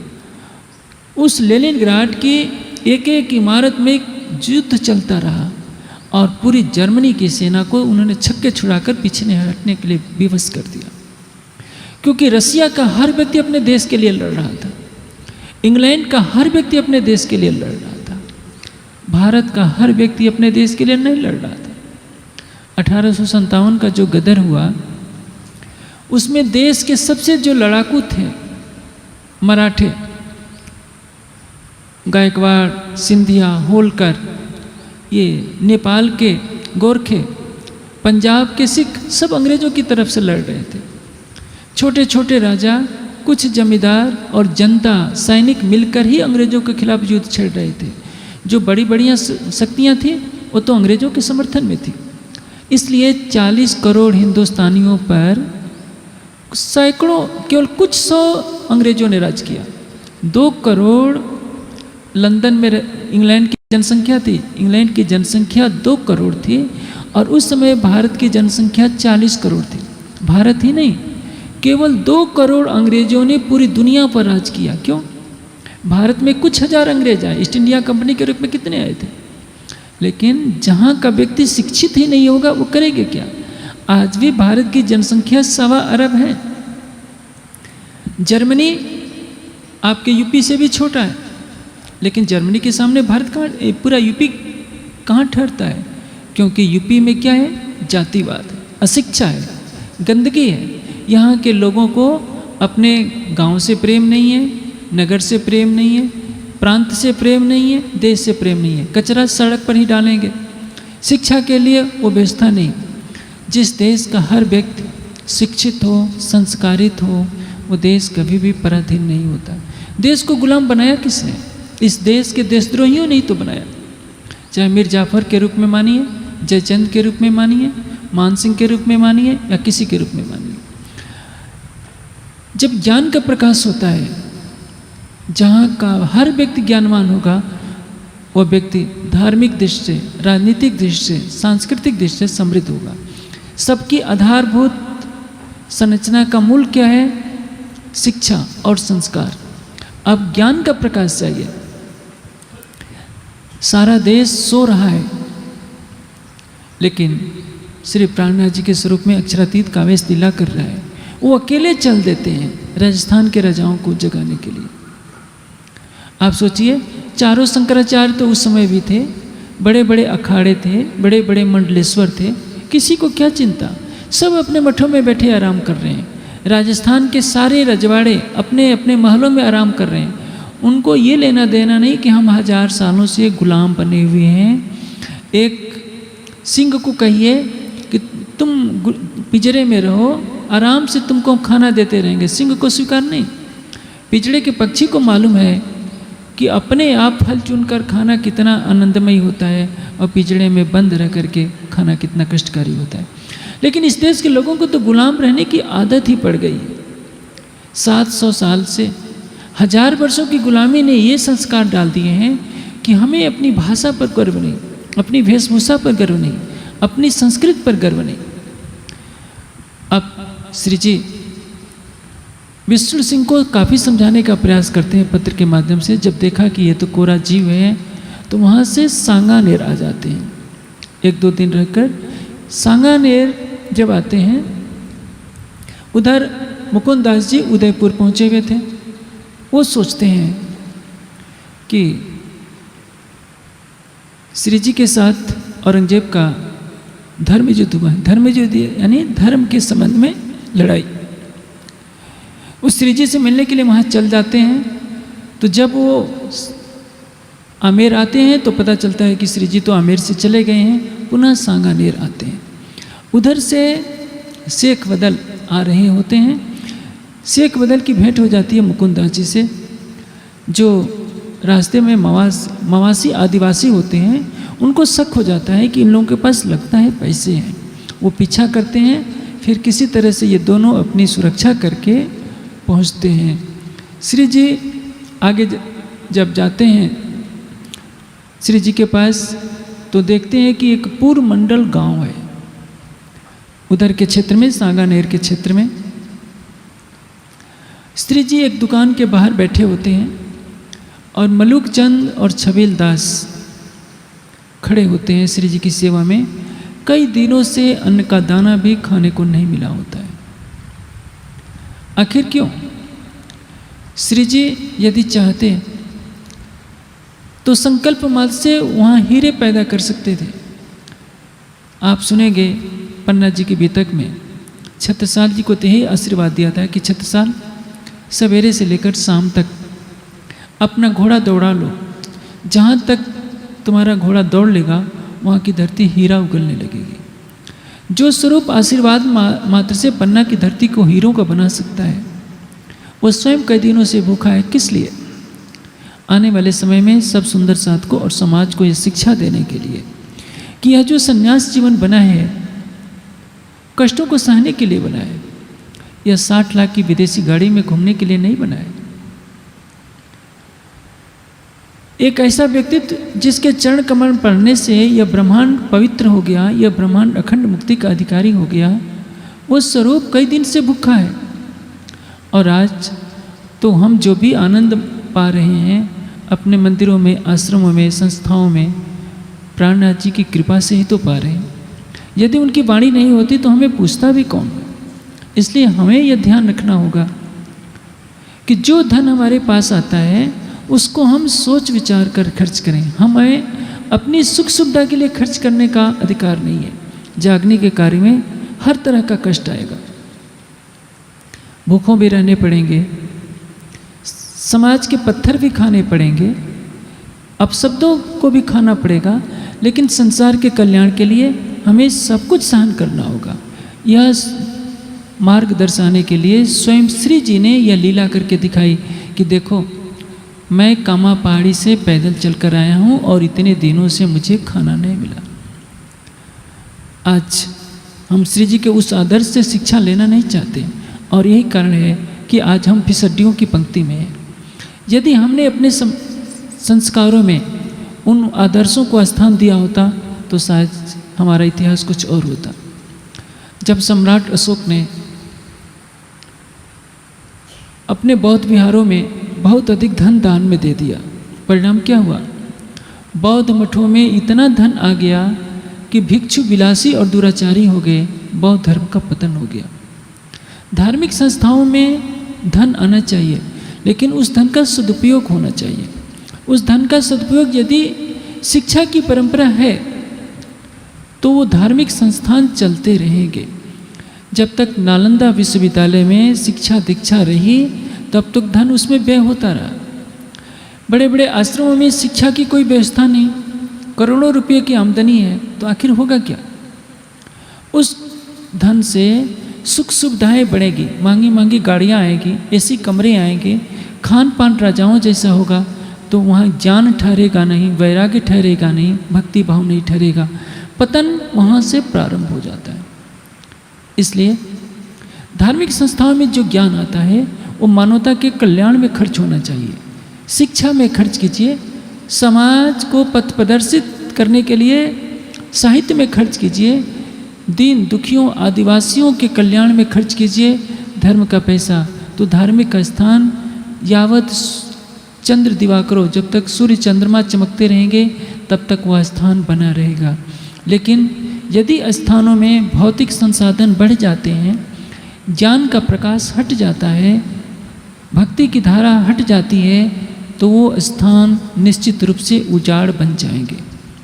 क्योंकि वह धन आया है, गृहस्थों ने खून पसीने कमा करके वो धन दिया है, और उस धन का उपयोग संसार के कल्याण में ही होना चाहिए। जितनी आवश्यकता है उतनी आवश्यकता को हम खर्च करें। अनुचित यदि हम करेंगे, भोग विलास में खर्च करेंगे, विलासता में खर्च करेंगे, तो निश्चित है कि पतन शुरू हो जाएगा। हाँ, यदि हमने ज्ञान की ज्योति को जलाए रखा तो कोई चिंता की बात नहीं। आपके पास 100 अरब रुपए आते हैं, 100 अरब रुपयों को शिक्षा में लगा दीजिए, मानवता के कल्याण में लगा दीजिए, और आएगा। लेकिन विलासता के संसाधन, आराम के संसाधन न बनने दीजिए, क्योंकि जहाँ आराम हो का प्रचलन बढ़ जाएगा वहाँ अकर्मण्यता बढ़ेगी, अकर्मण्यता बढ़ेगी, पुरुषार्थहीनता आएगी, पुरुषार्थहीनता आएगी तो ज्ञान और भक्ति में वैराग्य से मन हट जाएगा। परिणाम विषय वासना की ज्वाला धधकने लगेगी, और जब यह होगा तो लोगों की श्रद्धा हट जाएगी, स्थानों की गरिमा समाप्त हो जाएगी। आज सभी अधिकतर धर्म स्थानों में यही देखने को मिल रहा है। यही कारण है कि श्री जी ने ऐसी लीला की, स्वयं भूखों हैं, कई दिन से भोजन नहीं मिला, कुछ है ही नहीं। जिनके वरद, जिनकी चरण धूलि पाने के लिए लक्ष्मी जी तप करती रही, और पौराणिक मान्यता के अनुसार पद्मावतीपुरी में किलकिला के रूप में प्रवाहित होकर प्रतीक्षा कर रही है। आप देखेंगे परसों ये वर्णन सुनने को मिलेगा। वह स्वयं अक्षरातीत इस दुनिया में भूखों विचरण कर रहे हैं। आप सोचिए, शंकराचार्य जब संन्यास लेने के लिए अपने माँ से स्वीकृति मांगते हैं, उस समय उनके पास केवल 16 वर्ष की अवस्था है। 16 वर्ष के उस बालक ने तो कभी यह नहीं सोचा कि मैं कैसे जाऊंगा, रास्ते में क्या खाऊंगा। सन्यासी है, भिक्षा मांगकर भोजन कर लेंगे। केरल में है, पैदल चल पड़ते हैं कि मैं पूरे देश को एक कर लूँगा। दयानंद पैदल चल पड़ते हैं। विवेकानंद ने पूरे पैदल की पूरे देश की यात्रा की। बुद्ध ने जीवन भर पैदल यात्रा की, करतल भिक्षा तरतल वास। महावीर स्वामी ने वस्त्र भी छोड़ दिए। आखिर परम धाम के ब्रह्मणी सुंदर साथ हैं, उनको मार्गदर्शन तो देना ही होगा। कल को जब न्याय का दिन हो तो दुनिया उन पर हंसी उड़ाए कि परम धाम के ब्रह्मणियों ने कौन सा त्याग कर लिया, हम तो माया के जीव थे, हमने तो उनसे ज़्यादा त्याग करके दिखा दिया है। इसलिए श्री जी को वैसा आचरण करके दिखाना पड़ रहा है। अब छठे दिन की लीला में सुंदर साथ को इस बीतक की इस घटनाक्रम से प्रेरणा लेनी चाहिए कि हमारा जीवन तप और त्यागमय होना चाहिए। यदि हमारे पास 1 करोड़ रुपया आता है तो इसलिए नहीं है कि हम 60 लाख की गाड़ी खरीद लें और उस पर से घूमते रहें। हम जनता की चिंता ही न करें। आप जब मुकुंददास जी देखते हैं कि ये हालत है तो बाजार से भोजन मंगाया जाता है और तब सब भोजन करते हैं। आप सोचिए, वहाँ से चलकर कामा पहाड़ी से चलकर जयपुर जाने में कितने दिन लगे होंगे और श्री जी को खाने के लिए कुछ नहीं मिला। इसको कहते हैं धर्म प्रचार। एक धर्म प्रचारक हैं टीवी पर जिनके बहुत प्रवचन आया करते हैं। कुछ वर्ष पहले की बात है, वे बुलंदशहर में, शायद बुलंदशहर में या आगरा में प्रवचन कर रहे थे। प्रतिदिन दिल्ली से आगरा जाते थे, दिल्ली से आगरा या मथुरा जाते थे। यही शहर का नाम ध्यान में नहीं आ रहा है, दिल्ली और आगरा में ही जाते होंगे संभवतः। उन्होंने पूछा कि क्या आगरा में 5 स्टार होटल है कि नहीं। वो आयोजकों ने कहा कि नहीं, 3 स्टार तो है, 5 स्टार होटल नहीं है। तो उन्होंने कहा कि नहीं, मैं दिल्ली से आऊँगा जाऊँगा, आगरा में नहीं ठहर सकता हूँ। आप सोचिए, एक धर्म प्रचारक दिल्ली से प्रतिदिन आना जाना स्वीकार करता है, लेकिन आगरा इसलिए नहीं रह सकता कि 5 स्टार होटल नहीं है। तो धर्म प्रचार कैसे होगा? धर्म प्रचार इसलिए नहीं हुआ है 5 स्टार होटल में ठहरने के लिए। बुद्ध ने जीवन जन्म लिया वृक्ष के नीचे, बुद्धत्व प्राप्त किया वृक्ष के नीचे, तन छोड़ा वृक्ष के नीचे। संसार से कोई आशा नहीं रखी। जो संसार को देने आया है वो संसार से क्या लेगा? सुख सुविधाओं के लिए तो आया नहीं है। सोने के महलों में कोई आनंद नहीं होता, ये तो इंद्रियों का आनंद है। नेत्रगुणे पथ विचरता को विधि को निषेधा। जो त्रिगुणातीत मार्ग का विचरण करने वाला है उसके लिए लौकिक नियम बाधित नहीं होते। संन्यास जीवन इसलिए नहीं बना है कि 10 लोग जय जयकार करते फिरें, अब हमारे सिर पर छत्र चमर हिराए जाएं और हम चांदी के सिंहासन पर बैठकर राजा का जीवन बिताएं। संन्यास इसके लिए नहीं है, संन्यास तो उसके लिए है। आप रामायण के पन्नों को पलटिए। लक्ष्मण कोई सन्यासी नहीं थे, लेकिन यति थे। गृहस्थ में रहते हुए भी 14 वर्ष तक अखंड ब्रह्मचर्य का पालन किया है। मैथिली शरणगुप्त ने बहुत अच्छी उनके ऊपर पंक्तियाँ बनाई है। बैठा हुआ है कौन धरुधर जबकि भुवन भर सोता है, राजभोग के युग विपिन में बैठा यह वैराग्य लिए। सारा संसार सो रहा है, लेकिन यह लक्ष्मण एक चीता पर बैठे हुए ध्यान, एक शिला पर बैठे हुए ध्यान में मग्न है। इतना सुंदर शरीर है, लेकिन इसको अपने शरीर की चिंता नहीं। जिसने अपने 14 वर्षों में किसी स्त्री के मुख को नहीं देखा हो, आधी रात को भी आसन जमाए ध्यान कर रहा है। यह देश तो तब आगे बढ़ेगा जब इस देश में वैसे सन्यासी पैदा होंगे। यदि सन्यासी 50 लाख 60 लाख की कारों में भ्रमण करेंगे, सुख सुविधाओं के बिना रह नहीं सकते, गरीबों से मिल नहीं सकते, जरा सी गर्मी, जरा सी ठंड का कष्ट नहीं झेल सकते, तो धर्म प्रचार नहीं हो पाएगा। इसलिए जिन जिन त्यागियों ने, तपस्वियों ने, योगियों ने, यतियों ने धर्म की मर्यादा को निभाया है, आने वाले समय में सुंदर साध को भी उसका मार्ग का पालन करना पड़ेगा, तभी धर्म का प्रचार होगा, तभी जनता की श्रद्धा होगी। बुद्ध चाहते तो कपिल वस्तु का सारा सिंहासन तो उनका ही था, चाहते तो अपने लिए कोई रथ मंगवा सकते थे, अच्छे भोजन मंगवा सकते थे, लेकिन हमारी संस्कृति में सन्यास की मर्यादा है। जो सन्यासी बन जाता है, घर की संपत्ति पर उसका कोई अधिकार नहीं होता, वो तो भिक्षा में जो मिला उसी को ग्रहण कर लेता है। भर्तृहरि जो सारे भारत के सम्राट थे, जिनके छोटे भाई चंद्रगुप्त विक्रमादित्य ने भारत का शासन संभाला था, जब वो भी सन्यास लिए तो घर घर जाते हैं, भिक्षा में जौ का सत्य मिल गया, उसी से अपना आहार का काम पूरा करते हैं। इसलिए सन्यासी वर्ग को अपने जीवन में तप, त्याग, भक्ति, ज्ञान का प्रवेश कराना पड़ेगा। जो आज चकाचौंध आ गई है भौतिकता की, चांदी के सिंहासन की, महंगी महंगी गाड़ियों की, आराम करने की, यह प्रवृत्ति घातक है। एक बार परमहंस महाराज श्री रामरतन दास जी किसी के घर गए, उस व्यक्ति की उन पर श्रद्धा तो थी नहीं, उसने महाराज जी को एक ऐसे घर में ठहरा दिया जिसमें पशु बांधे जाते थे, पुआल बिछा दिया, उस पर पुराना सा कंबल दे दिया और रात को खाने के लिए मोटी मोटी 2 रोटियां दे दी। महाराज जी चुपचाप खा गए और उसके पुराने फटे कंबल पर सो गए। और सवेरे उठकर कहा कि भाई अब मेरी जाने की इच्छा है, एक शब्द नहीं कहा। उसकी पत्नी कहीं गई हुई थी और जब आई तो फूट फूट कर रोई थी कि महाराज जी बिना बताए आप मेरे घर आए, मेरा पति तो नास्तिक है, मुझे क्षमा कर दीजिए, मैं जानती हूँ कि उसने कुछ नहीं आपकी सेवा की होगी।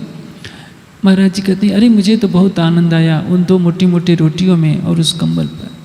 आप बताइए, जिनके चरणों की कृपा से कितने सुंदर साध करोड़पति बन गए, वो गौशाला में पुआल पर पुराने कंबल पर ही अपनी रात गुजारता है। हम जितने सादगी में रहेंगे उतने ही महान बनेंगे। वैभव का प्रदर्शन करना अध्यात्म का स्वीकार नहीं है। अब श्री जी जब भोजन कर लेते हैं तो मुकुंद दास जी में वैराग्य तो था, लेकिन अभी समर्पण का पाठ उन्होंने नहीं सीखा था। कहते हैं कि श्री जी क्या आवश्यकता थी मुसलमानों से लोहा लेने की, इनकी बादशाहत है, ऐसा नहीं करना चाहिए था। मुकुंद दास जी के मन में था कि देखें श्री जी कहीं मनोबल तो छोड़ नहीं बैठे हैं। श्री जी ने कहा कि मुकुंद दास तुम क्या कहते हो, जड़ बुनियाद उखाड़ो इन्हें। वितक में स्पष्ट लिखा है कि जाओ ये देखना मैं इस मुगल सल्तनत की जड़ उखाड़ दूंगा। और यही हुआ। श्री जी के मुख से निकला हुआ यह वाक्य मुगल सल्तनत के लिए अभिशाप बन गया। उसी समय से पूरे विश्व में मुगलों की सल्तनत समाप्त होने लगी और क्रिश्चियनों की सल्तनत बढ़ने लगती है। मुकुंद दास जी देखते हैं कि श्री जी के अंदर तो अभी इतनी शक्ति है, क्योंकि श्री जी के स्वरूप को उन्होंने पहचाना नहीं था, ज्ञान से पहचाना था। इनके पास अलौकिक तत्व ज्ञान है, लेकिन जब तक अनुभव न हो पहचान क्या होती। इसलिए अब मुकुंद दास जी को पन्ना जी में जब प्रत्यक्ष दर्शन होते हैं, फूट फूट कर रोते हैं कि मैं आपके स्वरूप की पहचान नहीं कर पाया था। अब मुकुंद दास जी श्री जी के साथ रहने लगते हैं, सारी बातें होती हैं। शेख बदल तो अपना 300 रुपया दे देते हैं, लेकिन मुकुंद दास जी को पैसे का मोह लगा रहता है। मुकुंद दास जी अपनी सेवा चरणों में नहीं अर्पित करते। ये बहुत विकृति है। जगह जगह जा कर के चर्चा सुनाए होते हैं, धन मिला होता है, साल दुसाले रखते हैं, कपड़ों का मोह है, घर द्वार तो छोड़ दिए, मोह नहीं गया। यानी लोहे की सांकल को तो तोड़ दिया, रेशम की रस्सी से स्वयं को बांध लिया। रेशम की रस्सी जानते हैं क्या है? प्रतिष्ठा, सुख सुविधा, और ये संन्यास जीवन में भी लगी रहती है। लोहे की साकल है, घर द्वार तो छोड़ दिया, लेकिन प्रतिष्ठा का मोह नहीं गया, चढ़ावे का मोह नहीं गया। शिष्यों के प्रति ये आशा बनी रहती है कि ये शिष्य हमको इतना दें, यह भी एक बहुत बड़ी माया है।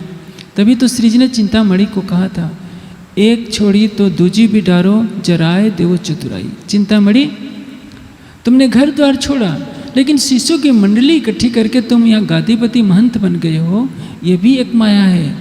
इसको भी तुम्हें छोड़ना होगा यदि तुम्हें सत्य का बोध करना है तो। इसलिए समर्पण की भावना न होने से मुकुंददास जी श्री जी के कोचर वो धन राशि सौंप नहीं पा रहे हैं। श्री जी से कहते हैं कि धामधनी, यहाँ पर एक धनी बाबे का पंथ है, यहाँ जरगापंथी लोग रहते हैं जो कहते हैं कि हम धनी बाबा को मानने वाले हैं, और इसमें अपनी साक्षियाँ हैं। श्री जी कहते हैं तुम जाकर के उनको चर्चा सुनाओ, और जब उसमें उनमें जागृति हो, वो बुलाते हैं तो मुझे सूचित करो, मैं वहाँ आने के लिए तैयार हूँ। अब श्री जी के आदेश से जाते हैं मुकुंददास जी, लाधू मसानी को जाकर के जागृत करते हैं उदयपुर में। लाधू मसानी कहता है कि श्री जी को यहाँ बुला करके लाओ। मुकुंददास जी वो सूचना लेकर के श्री जी के पास आते हैं। सबसे पहले मुकुंददास जी को भेजा जाता है आगरा, और आगरे में बाईजुराज सहित सब सुंदर साथ ठहरे होते हैं, महिला सुंदर साथ, उनको ले करके आने की सेवा मुकुंददास जी को दी जाती है। मुकुंददास जी ले करके आते हैं पुर गांव में, और उसके पश्चात श्री जी उदयपुर के लिए प्रस्थान करेंगे। इसके साथ ही एक घटना होती है। दिल्ली में सुंदर साथ को रहते हुए 4 महीने बीत गए होते हैं। सुंदर साथ ने पत्र लिखा कि धामधनी, ये जो मुगल बादशाह है, इसके पास कोतवाल सिद्दीक फौलाद ने भी सारी सूचना पहुंचाती है कि हम इमाम मेहदी के अनुयायी हैं। काजी शेख इस्लाम ने भी सब कुछ बता दिया है, लेकिन औरंगजेब बादशाह अपनी सत्ता जाने के डर से हमसे बात नहीं करना चाहता। कट्टर शरीयत का अनुयायी है वो, तो जब तक किसी दूसरे तरीके को न अपनाया जाए, ये मानने वाले नहीं हैं। आपकी स्वीकृति हो, आदेश हो, तो हम आपके चरणों में आ जाएं, क्योंकि यहाँ बैठे रहने से कोई भी लाभ नहीं है। श्री जी पत्र में लिखते हैं कि सुंदर साथ, जब तक इन पर कादर का सोटा यानी परमात्मा का डंडा नहीं पड़ेगा, तब तक ये सत्ता के मध्य में जो अंधे हैं मुगल, कभी भी बात मानने वाले नहीं हैं। इसलिए आप मिलकर के वहाँ से चले आओ। अब सब सुंदर साथ काजी शेख इस्लाम से मिलते हैं, कहते हैं कि काजी साहब, हम अपने हादी के पास जाना चाहते हैं।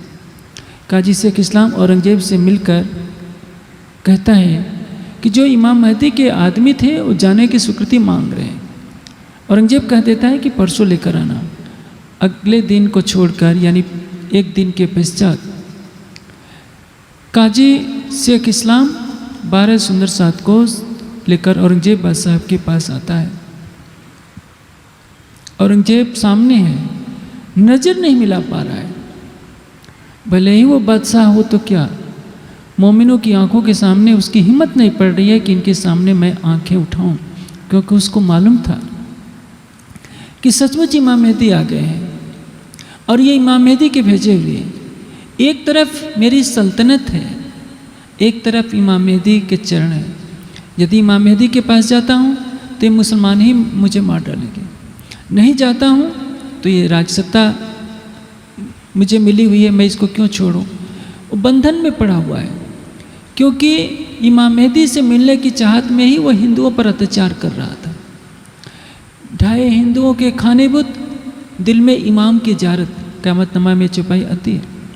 उसको ये विश्वास था कि यदि मैं हिंदुओं के मंदिरों पर गिराऊंगा, उन पर अत्याचार करूंगा, तो इमाम मेहदी को मेरे सामने आना पड़ेगा, मैं उनके चरणों में पहुंच जाऊंगा। लेकिन सोचता है कि यदि इमाम मेहदी के चरणों में पहुंच जाऊंगा तो मैं जिंदा कैसे रहूंगा। बहमी है, चतुर चालाक भी है। अब वो कोई ना कोई रास्ता तो अपनाएगा, जहाँ भी प्राणनाथ जी जाएंगे उनके पीछे मुगल सेना भेज देगा। मुगल सेना से पकड़वा करके मिलना चाहता है। जब श्री जी स्वयं चल करके गए थे तो संसार को दिखाना चाहता था कि मैं क्यों उनसे मिलूं। मिल भी लिया, छिप करके मिला, लेकिन समाज में बात फैलने नहीं दिया। अब औरंगजेब सामने खड़ा है, सुंदर साथ से आंखें नहीं मिला पा रहा है। जाते समय कहता है कि हे खुदा, इन पर खैर कर, इन पर मेहर की वर्षा कर, और अपने खजांची को आदेश दिया कि इन मोमिनों के खर्च के लिए 100 रुपये अदा करो। ये एक बहुत बड़ी विजय है। औरंगजेब के दरबार में जाकर 12 सुंदर साथ ने औरंगजेब को कठोर शब्दों में बोला और उल्टे औरंगजेब से रास्ते का खर्च भी लेकर के आए। इतिहास में घटना नहीं हुई है। औरंगजेब के सामने जाने वाला मौत को निमंत्रण देकर ही वापस लौटा है। चाहे गुरु तेग बहादुर हों या जो भी गया है, मतीराम, सतीराम या हिंदुओं के बड़े बड़े, यहाँ तक कि सूफी फकीरों को भी उसने फांसी पर लटकवा दिया था। उससे दया की आशा करना ही व्यर्थ था। लेकिन वही औरंगजेब मोमिनों से आंखें नहीं मिला पा रहा है। अब सब सुंदर साथ दिल्ली से श्री जी के चरणों में चलने के लिए प्रस्थान करते हैं। जो दिल्ली के सुंदर साथ थे, चंचल, दयाराम, गंगाराम, बनारसी, शेख बदल, ये थोड़ा रुक जाते हैं क्योंकि उन्होंने तय कर लिया है कि अब श्री जी के चरणों में हमेशा हमेशा के लिए चले जाना है। घर कभी वापस लौटना नहीं है। घर वालों से मिलने, उनको अंतिम प्रणाम कर रहे हैं कि हमारे साथ चलना हो तो चलो, नहीं तो हमारा कोई संबंध नहीं। कुछ सुंदर साथ आ जाते हैं, चंचल, गंगाराम, दयाराम बाद में आते हैं। श्री जी के चरणों में पहुंचते हैं। श्री जी सबको गले लगाते हैं क्योंकि ये वो सुंदर साथ हैं जो श्री जी के निर्देश पर विश्व की सबसे बड़ी क्रूर जो सरा तोरा की सत्ता थी उसको उन्होंने चुनौती दी थी। जिस औरंगजेब ने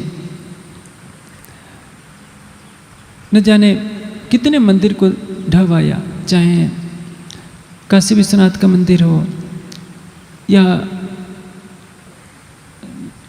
ये मथुरा में श्री कृष्ण जन्मभूमि का मंदिर हो, हरिद्वार हो, सब जगह के मंदिरों को औरंगजेब ने ढहवाया था। लेकिन वही औरंगजेब इन 12 सुंदर साथ से आंखें मिलाने का साहस नहीं कर पा रहा है।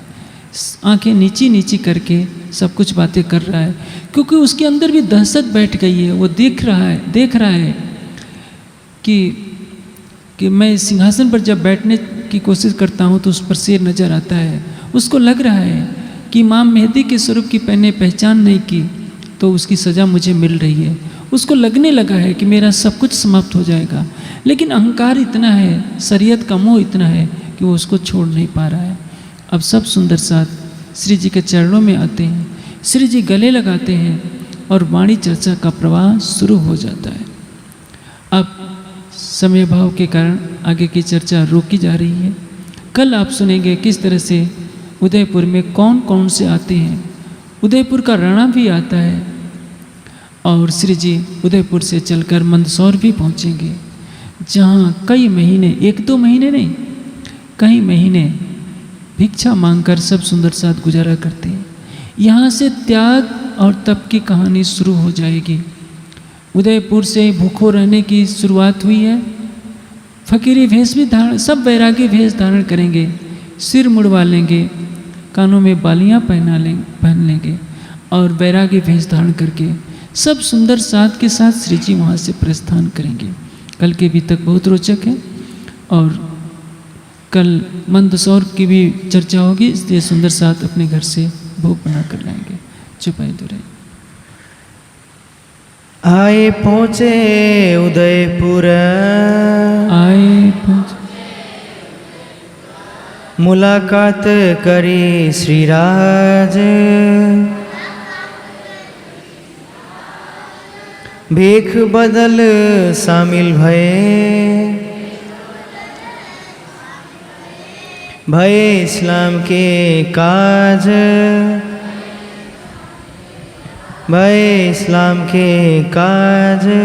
बोलो श्री प्राणनाथ प्यारे की।